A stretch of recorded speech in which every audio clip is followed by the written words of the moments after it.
bagian atasnya itu sudah tersingkap dan bagian bawahnya itu benar-benar tidak mengenakan sehelai benang pun. Halo guys, assalamualaikum warahmatullahi wabarakatuh. Bertemu lagi dengan aku Juwita di channel Juwi Talks, channel yang membahas cerita sejarah, kisah-kisah misteri, mistis, kasus kriminal, juga folklore dari seluruh penjuru dunia. Nah guys, apa kabar kalian semua? Semoga selalu sehat dan berada dalam lindungan Tuhan Yang Maha Esa ya guys. Dan pada kesempatan kali ini aku akan membahas sebuah kasus kriminal guys. Nah ini kasus kriminal yang datangnya dari negara Amerika Serikat dan cukup menggegerkan ya pada masanya. Kasus ini sempat menjadi cold case ya guys, atau kasus dingin gitu karena tidak terpecahkan selama puluhan tahun. Dan alhamdulillahnya kasus ini bisa terpecahkan kok guys pada akhirnya. Nah kalian penasaran dengan ceritanya? Tapi sebelumnya seperti biasa guys, jangan lupa untuk bantu subscribe channel ini ya guys, supaya channel ini terus berkembang dan aku bisa terus hadir untuk menemani kalian. Oke, langsung saja sekarang kita masuk ke ceritanya. Arliss Kay Perry atau yang bernama asli Arliss Day Dekema adalah seorang wanita yang lahir pada tanggal 22 Februari 1955 di Linton, Dakota Utara, Amerika Serikat. Dia adalah anak bungsu dari 3 bersaudara dari pasangan Marvin Day Dekema dan Mary Day Dekema. Nah, Arliss ini guys dikenal sebagai seorang gadis yang ceria, dia baik, dia penyabar, penyayang, walau sedikit pendiam gitu ya guys kalau di dunia sosialisasi gitu. Tapi dia ini berprestasi di sekolahnya, terutama di bidang olahraga. Juga Arliss ini adalah salah satu jemaah gereja yang cukup baik dan taat guys ya. Jadi dikenal oleh kalangan jemaah yang lain, Arliss ini adalah gadis baik-baik gitu. Dan juga Arliss ini selama bersekolah SMA ya di Dakota Utara itu dia memiliki banyak sekali teman gitu guys ya, karena dia memang anak yang baik gitu walaupun dia cukup pendiam. Dan waktu bersekolah SMA itu Arliss berkenalan dengan seorang remaja lain yang juga murid di SMA itu ya, SMA Bismarck School, yang bernama Bruce Perry. Nah, Bruce Perry ini kemudian menjadi teman dekatnya Arliss gitu. Semakin dekat hingga lama-lama mereka memutuskan untuk menjadi sepasang kekasih ya, berpacaranlah mereka di sekolah SMA itu. Lalu kemudian waktu terus berjalan hingga pada bulan Mei 1974 Bruce ini kemudian diterima guys ya di salah satu universitas bergengsi yang berada di California, Amerika Serikat. Tahu universitas apa? Stanford University. Nah, Stanford University ini memang adalah salah satu kampus bergengsi ya guys di Amerika Serikat. Ada nih salah satu artis ibu kota ya, artis Indonesia yang juga sempat berkuliah di sana. Ada yang tahu siapa? Maudy Ayunda guys. Yang sempat memerankan jadi Ibu Ainun Habibie itu loh di film Habibie Ainun. Kalau kalian mau tahu nanti cari sendiri ya guys. Nah itu Maudy itu dapat beasiswa di Stanford University dan sampai sekarang Stanford itu masih menjadi salah satu kampus bergengsi gitu ya guys. Nah Bruce ini diterima guys untuk kuliah di situ karena memang ternyata Bruce Perry ini semasa sekolahnya juga adalah siswa berprestasi ya, khususnya di bidang akademik gitu guys. Nah ini klop banget nih, pasangan sangat serasi gitu ya antara Arliss dan Bruce. Yang satunya berprestasi di bidang olahraga, yang satunya berprestasi di bidang akademik gitu. Dan kemudian sebelum Bruce ini kemudian pindah ya ke California gitu untuk menjalani hari-harinya sebagai mahasiswa gitu. Bruce ini ingin sekali untuk membawa serta Arliss ya ikut bersamanya. Lalu kemudian Bruce ini punya rencana guys. Dia mengambil langkah yang besar dengan melamar Arliss. Jadi walaupun masih sangat muda ya, berusia 19 tahun ini, mereka lulus dari sekolah ini ya. Bruce ini kemudian menyatakan kepada Arliss untuk mengajaknya menikah gitu. Dan gayung bersambut ternyata ya guys. Arliss begitu bahagia mendengar lamaran dari kekasih hatinya dan ia mengiyakan ya, menyetujui untuk menikah dengan Bruce. Hingga kemudian pada 17 Agustus 1974 pasangan kekasih ini, dua sejoli ini melangsungkan pernikahan guys gitu. Jadi mereka menjadi sepasang kekasih sekarang walau usianya masih muda. Tapi sepertinya pada tahun-tahun dulu ya ya, pada zaman-zaman dulu gitu, menikah di usia seperti itu tuh normal ya guys. Kalau di kita sekarang kan usia 19, 20 itu masih terlihat sangat muda gitu untuk menikah gitu ya. Tapi kalau di tahun-tahun dulu itu sepertinya hal yang wajar gitu.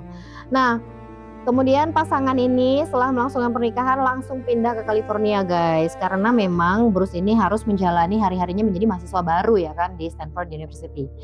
Dan mereka pindah di California itu tinggal di kawasan area kampus ya, tinggal di Quillen Hall Escondido Village ya. Ini memang kawasan atau area apartemen khusus mahasiswa gitu guys. Dan ini juga masih berada di lingkungan kampus Stanford gitu.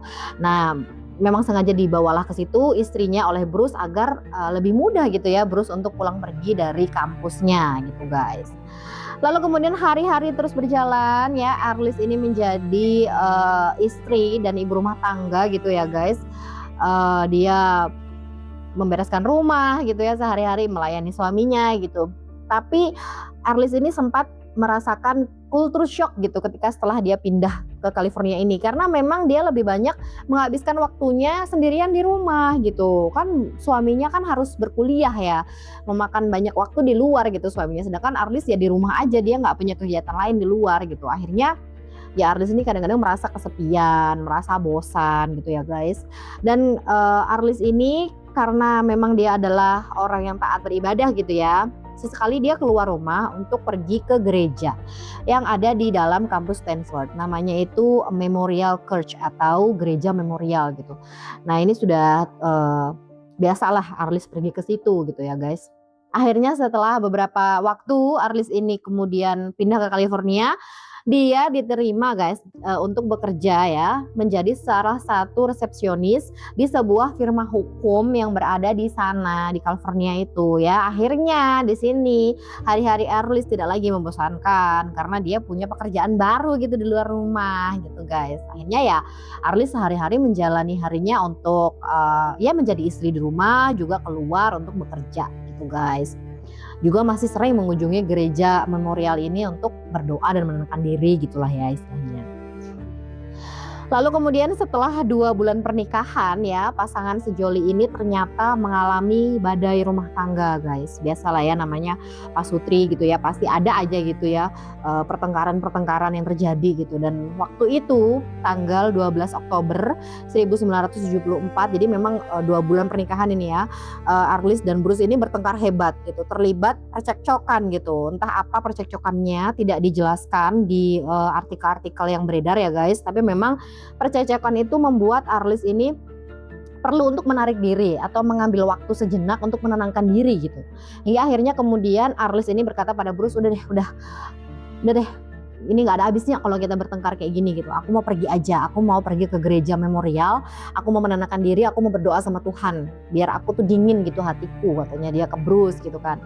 Lalu mendengar itu ya Bruce setuju gitu kan. Dan kebetulan pada saat itu memang di kampus ini ada beberapa fakultas yang sedang mengadakan acara gitu, dan Bruce ini juga mau hadir ke acara itu gitu. Jadi ya sudah akhirnya mereka berpisah. Bruce ke kampus, Arlis ke gereja kampus gitu ya.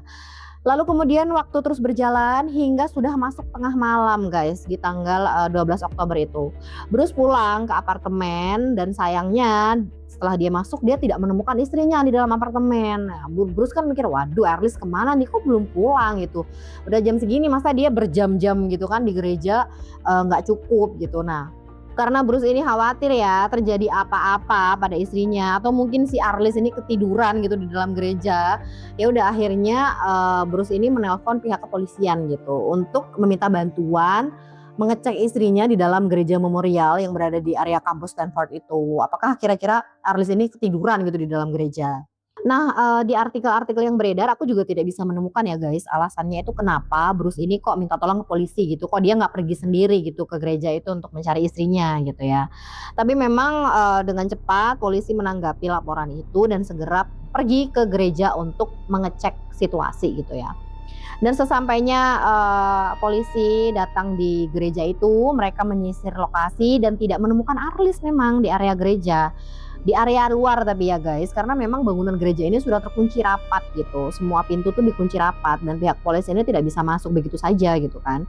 Akhirnya pihak kepolisian mengatakan kepada Bruce bahwa mereka tidak bisa menemukan Arliss, dan sepertinya gitu di dalam gereja itu ya kosong, nggak ada orang karena gerejanya itu sudah gelap dan terkunci gitu semua pintunya atau akses masuknya.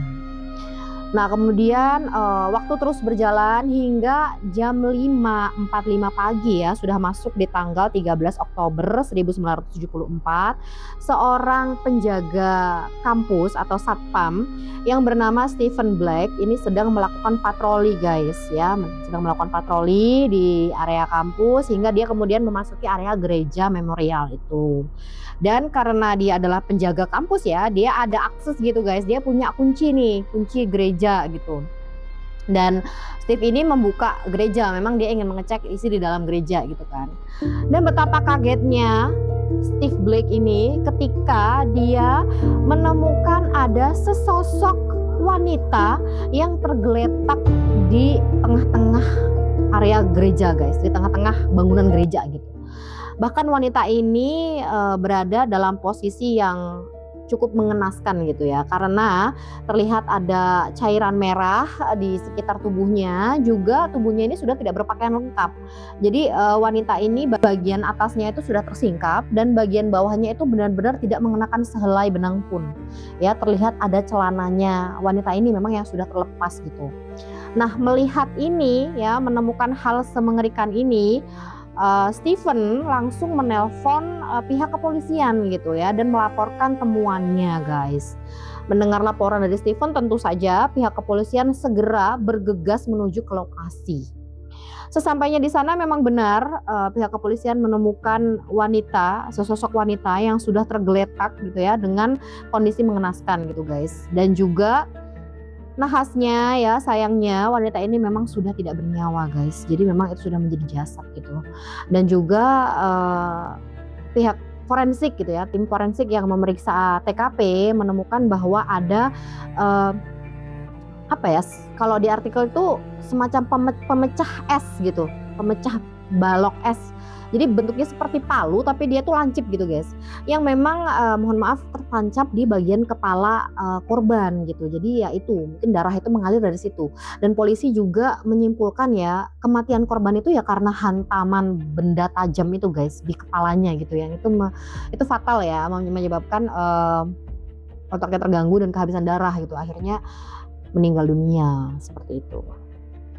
Dan setelah melakukan pemeriksaan, polisi kemudian bisa mengidentifikasi siapakah korban ini, dan korbannya betul sekali adalah Arliss Kay Perry ya, atau Arliss Day Dekema. Jadi Arliss Day Dekema itu kan setelah menikah dengan Bruce Perry, akhirnya namanya itu berubah guys menjadi Arliss Kay Perry gitu ya, mengikuti nama belakang suaminya lah gitu. Nah kemudian karena memang sudah teridentifikasi sosok jasad ini siapa, waktu itu pihak kepolisian langsung menelpon Bruce Perry ya untuk mengabari bahwa mereka telah menemukan istrinya, tapi sayangnya sudah dalam keadaan tidak bernyawa ya, dan diduga kehilangan nyawanya memang karena pembunuhan gitu guys.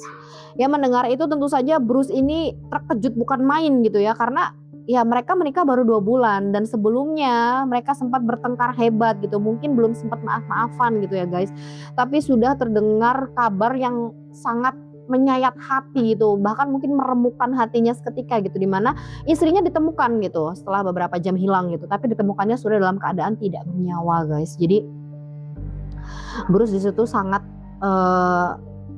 shock gitu ya, sangat tidak menyangka gitu ya hal ini terjadi kepada istrinya yang ia cintai gitu.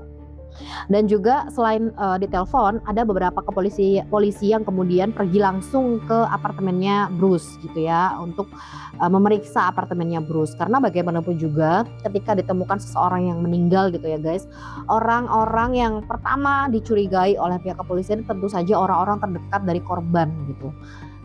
Dan tidak terkecuali kasus Arliss ini gitu. Kemudian kepolisian datang ke apartemennya Bruce, dan saat Bruce membuka pintu apartemen terlihatlah hal yang janggal gitu ya. Karena Bruce itu terlihat berdarah-darah guys. Dia terlihat sedang tangannya dan bajunya itu ada darah gitu. Dan kepolisian langsung saja tanya dong, kamu kenapa kok berdarah-darah gitu. Lalu di situ Bruce mengaku bahwa dia sempat mimisan karena terlalu shock, terlalu terkejut gitu mendengar berita bahwa istrinya ditemukan sudah tidak bernyawa gitu guys. Nah mendengar itu tentu saja polisi tidak langsung percaya ya, mereka semakin curiga justru kepada si Bruce ini. Ah masa iya gitu, sampai mimisan gitu ya, orang shock gitu. Tapi ya memang polisi tidak bisa langsung menuduh Bruce menjadi pelaku ya, mereka tetap membutuhkan bukti gitu untuk bisa menyeret seseorang ke pengadilan gitu, ke kantor polisi gitu ya guys. Lalu kemudian polisi memeriksa apartemen Bruce dan mereka ya tidak menemukan apa-apa, semuanya terlihat normal gitu. Selain itu juga polisi menginterogasi si penjaga kampus ya atau satpam yang bernama Steve Black ini guys. Diinterogasi bagaimana kronologi penemuan jasad gitu. Kemudian Steve Black ini berkata bahwa iya Pak, saya kebetulan tuh lagi patroli, memang lagi shift malam gitu. Nah saya patroli jam 2 pagi itu sebenarnya saya sudah sempat keliling area gereja Pak gitu. Tapi ya saya nggak nemuin hal-hal yang aneh gitu, nggak ada gerak-gerik aneh, orang yang aneh di sekitar sini nggak ada, semuanya sepi dan gelap gitu. Itu pengakuan dari Steve Black gitu. Lalu kemudian kembali ke Bruce lagi di hari berikutnya, Bruce ini tetap diminta untuk datang ke kantor polisi guys untuk melakukan serangkaian tes gitu ya. Ada tes sidik jari dan tes poligraf yang kemudian dilakukan kepada Bruce. Dan dari 2 tes ini Bruce ini dinyatakan bersih guys. Tes sidik jari dia bersih ya, dalam artian tidak ditemukan sidik jari Bruce di area TKP pembunuhan. Juga Bruce ini lolos tes poligraf, dia tidak dinyatakan bohong dalam semua pengakuannya. Jadi ketika ditanyain polisi, kamu kemana aja gitu, dia jawab apa adanya. Saya habis berantem Pak gitu, terus saya pergi ke acara kampus, pas saya pulang istri saya belum ada, saya sempat minta tolong ke polisi buat nyari di area gereja tapi nggak ditemuin Pak, dan saya emang habis itu nggak kemana-mana, saya nunggu aja di rumah istri saya pulang. Ya saya mikirnya sih mungkin istri saya butuh ketenangan jadi pergi kemana gitu, nanti akan pulang sendiri gitu. Dan saya memang langsung shock gitu paginya ketika dapat telepon bahwa Arlis atau istri saya ini sudah ditemukan tidak bernyawa. Jadi itu katanya Bruce selama mengikuti tes poligraf dan semuanya itu jujur gitu ya. Dia lolos tes poligraf itu, tidak ada keterangan Bruce ini yang bohong atau mengada-ada gitu guys. Nah dari hal ini kemudian Bruce ini dilepas lagi lah oleh kepolisian gitu karena memang tidak ditemukan bukti yang kuat gitu untuk kemudian menjatuhi hukuman atau menuduh Bruce ini untuk bahwa dia adalah seorang pelaku dalam pembunuhan ini. Kasus pembunuhan Arlis K. Perry ya, ini tentu saja menjadi kasus yang sangat heboh ya di California, khususnya di area Stanford University, karena memang kan ini area kampus gitu yang harusnya tuh safe gitu ya, harusnya orang-orang yang ada di sana tuh orang-orang terpelajar gitu yang sangat kecil kemungkinan untuk terjadi tindak kriminal gitu. Dan juga penyelidikan Arlis ini sudah berlangsung terus tiap hari gitu ya, polisi sudah berusaha maksimal tapi tetap belum bisa menemukan pelakunya ini siapa gitu. Karena waktu itu ya pada zaman itu tahun 1974 teknologi DNA tes untuk menemukan pelaku kejahatan itu kan sangat sulit ya, belum ada gitu. DNA tes ini belum ada, belum bisa gitu, belum berkembang gitu teknologinya. Akhirnya polisi hanya bisa menemukan bukti-bukti yang ada di TKP saja gitu. Bukti-bukti yang ada di TKP ya tentu saja adanya jasad, kemudian baju-baju jasad yang terlepas gitu ya, dan juga ada cairan, cairan laki-laki gitu ya, yang memang ada di area celananya Arlis ya, celananya korban gitu. Nah ini ya cairan ini akhirnya hanya bisa disimpan oleh polisi karena memang belum ada DNA teknologi waktu itu. Seandainya pada zaman sekarang itu udah langsung bisa ketahuan karena sudah ada DNA teknologi kan untuk mencari tahu nih siapa nih pelaku gitu. Dan selain itu juga di TKP ditemukan juga ada beberapa lilin guys di sekitar Arlis. Di sekitar tubuh korban itu ada lilin yang menyala gitu. Dan juga ada beberapa kertas yang sudah terbakar gitu ya. Nah karena ditemukannya hal-hal seperti ini ya, pihak dari gereja gitu ya, mungkin pendeta gereja gitu atau jemaah yang lain itu mempercayai bahwa kematian Arlis ini mungkin Arlis ini sedang dijadikan tumbal gitu ya, atau korban dari sebuah ritual satanik gitu ya. Karena dia diletakkan di tengah gereja, kemudian ada lilin-lilin yang menyala di sekitarnya dan juga ada beberapa kertas yang terbakar gitu. Jadi ya rumor-rumor ini beredar lah gitu. Karena memang tidak ditemukan siapa pelaku dan motif. Jadi ya banyak sekali orang-orang yang kemudian berteori gitu ya. Salah satunya adalah teori ini bahwa Arlis merupakan salah satu korban dari ritual satanisme. Juga guys, aduh mengerikan sekali sih, aku kayak waktu baca artikelnya tuh nggak habis pikir. Ada apa namanya itu, tempat lilin. Kalian tahu kan, lilin itu kan biasanya ditaruh di tempat lilin yang seperti besi gitu ya, besi panjang gitu, tempat lilin. Nah katanya dari tim forensik ya, ada besi, salah satu tempat lilin ini yang sempat digunakan pelaku untuk melecehkan Arlis gitu ya, untuk dimasukkan ke alat vitalnya Arlis gitu ya guys. Dan ini memperkuat dugaan orang-orang bahwa Arlis ya mungkin memang korban dari ritual satanik gitu ya, karena ya hal mengerikan seperti itu gitu. Dan apa namanya, ada alat atau benda tajam yang menancap di kepalanya ya, pembunuhannya ini sangat tidak wajar gitu. Kalau biasanya korban-korban tindak pelecehan itu kan biasanya dicekik sampai mati gitu ya guys, tapi ini dia dibunuh dengan brutal gitu dengan menggunakan alat pemukul es gitu. Nah disitulah rumor-rumor tentang korban ulangi disitulah rumor-rumor tentang kematian Arlis ini dikaitkan dengan ritual sesat ya, ritual satanik seperti itu. Nah polisi tetap terus menjalankan penyelidikan guys, walaupun sangat sulit untuk memecahkan kasus ini karena terkendala teknologi ya pada masa itu. Ya polisi tetap terus mewawancarai orang-orang yang berada di area Stanford University gitu ya, memeriksa sana sini gitu, memeriksa ke rumah si A, si B, si C gitu, semuanya diperiksa. Tapi tetap saja belum bisa menemukan siapa pelaku pembunuhan brutal kepada Arlis K. Perry gitu guys. Hingga kemudian kasusnya ini mandek gitu, menjadi cold case ya, kasus dingin selama kurang lebih 40 tahun guys.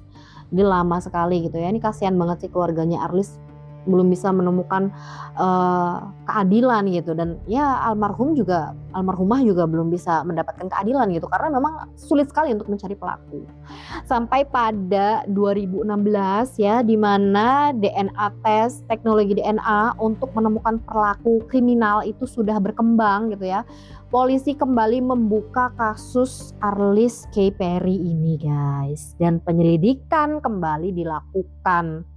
Polisi kembali ke wilayah Stanford lagi, dia temui lagi orang-orang yang dulu sempat masuk list terduga pelaku gitu ya. Dan di situ polisi meminta sampel DNA dari semua orang gitu ya guys. Dari beberapa artikel yang kubaca, ada kurang lebih 200 orang yang dimintai keterangan dan dimintai sampel DNA ya guys, untuk dicocokkan dengan sampel DNA yang dulu pernah disimpan oleh pihak kepolisian. Ingat kan, dulu ada sampel air laki-laki ya yang tertinggal di celananya korban, yang itu kemudian disimpan oleh polisi gitu ya, karena memang waktu itu belum ada DNA tes, jadi disimpan ya, nanti kalau sudah DNA tes berkembang bisa digunakan. Dan saat itulah 2016 itulah berarti 42 tahun ya sejak kasus ini terjadi, dibuka kembali dan akan digunakan DNA tes itu guys. Lalu setelah semua sampel terkumpul ya, polisi melakukanlah itu pencocokan antara sampel dari orang-orang ini dengan sampel pelaku pembunuhan Arlis. Dan mengagetkannya, dari 200 orang itu ya, hampir 200 orang ya, tidak ada satupun yang cocok guys. Bahkan ketika dicocokkan dengan beberapa narapidana ya, beberapa pelaku kejahatan yang berada di database polisi, itu juga tidak cocok gitu. Jadi siapa nih pelakunya gitu, kok nggak cocok gitu ya. Juga guys nih ya, Bruce Perry, suami Arlis, juga dimintai sampel dan tidak cocok guys ya. Lagian ya masa Bruce memperkosa istrinya sendiri di gereja terus dibunuh, kan kayak aneh gitu ya. Jadi dari 200 orang ini tidak cocok guys sampel DNA pelaku dengan sampel-sampel mereka. Tapi ada satu orang yang sampelnya ini terakhir belum dites guys. Ada yang tahu siapa? Bener. Satpam kampus ya, Steve Blake. Nah, sampel dia nih yang terakhir dites ya. Ya, setelah kemudian polisi mendatangi Steve Blake. Memang Steve Blake ini tempat tinggalnya agak tersembunyi gitu guys. Jadi terakhir ya datangin dia, di situ dia dimintain sampel ya kan, sampel DNA-nya. Kemudian dibawalah ke lab. Ya, itu sudah tahun 2018 guys. Jadi sudah dari 2016 tadi dimulai mengecek sampel-sampel DNA yang terkumpul gitu ya. Sampai 2 tahun kemudian di 2018, nah polisi ini kemudian mengecek sampel DNA dari Steve Blake. Aku juga nggak tahu kenapa ada rentang waktu 2 tahun gitu ya. Penyelidikannya ini kayak lama banget gitu dari 2016 sampai 2018 gitu. Nah, kemudian dicek lah ini ya sampelnya dari Steve Blake ini dan apa? Cocok guys. 99% bahkan kecocokannya. Sampel pelaku dengan sampelnya Steve Blake, si penjaga atau satpam kampus Stanford University ini. Oh my god. Kayak damn, dari dulu lu kemana aja gitu, dari di depan mata nih pelakunya nih. Bahkan dia ngaku-ngaku menjadi orang yang nemuin korban, padahal dia juga pelakunya. Dan ya kemudian polisi melakukan pemeriksaan mendalam kepada Steve Blake ini dan ditemukan bahwa Steve Blake ini ternyata bukan orang sembarangan. Gak cuma satpam ecek-ecek aja, dia ini mantan tentara angkatan darat Amerika Serikat guys. Bayangkan, jadi dia tuh orang kuat gitu, dia tuh orang militer yang kemudian dia tuh dipecat guys dari angkatan darat. Aku juga nggak tahu ya, di artikel tidak dijelaskan kenapa Steve Blake ini kemudian dipecat dari angkatan daratnya Amerika, dari army gitu ya. Lalu kemudian dia harus mencari nafkah ya kan, dan dapatlah dia pekerjaan menjadi satpam di Stanford University itu gitu. Jadi memang dia ini basicnya adalah orang yang kuat gitu, orang militer gitu basicnya. Dan setelah mendapatkan semua bukti-bukti itu ya, pihak kepolisian lalu dengan cepat mendatangi Steve Blake lagi di kediamannya. Lalu ketika polisi datang mengetuk pintu apartemennya Pak Steve ini, yang saat itu Pak Steve ini sudah berusia 72 tahun guys, karena memang sudah 44 tahun berlalu ya kasusnya. Jadi orang-orang sudah menua, termasuk Pak Steve ini sudah masuk 72 tahun umurnya. Diketuklah pintu apartemen, kemudian ketika dibuka ternyata Pak Steve ini sudah mendodongkan pistol di kepalanya sendiri guys ya. Jadi memang sudah fix dialah ini pelakunya. Dia udah tahu lah nih, matilah aku udah ketahuan jadi pelaku pembunuhannya si Arlis. Udah pastilah awak ditangkap gitu kan ya, udah pastilah aku bakal dimasukin ke penjara gitu. Dan dia memilih untuk apa?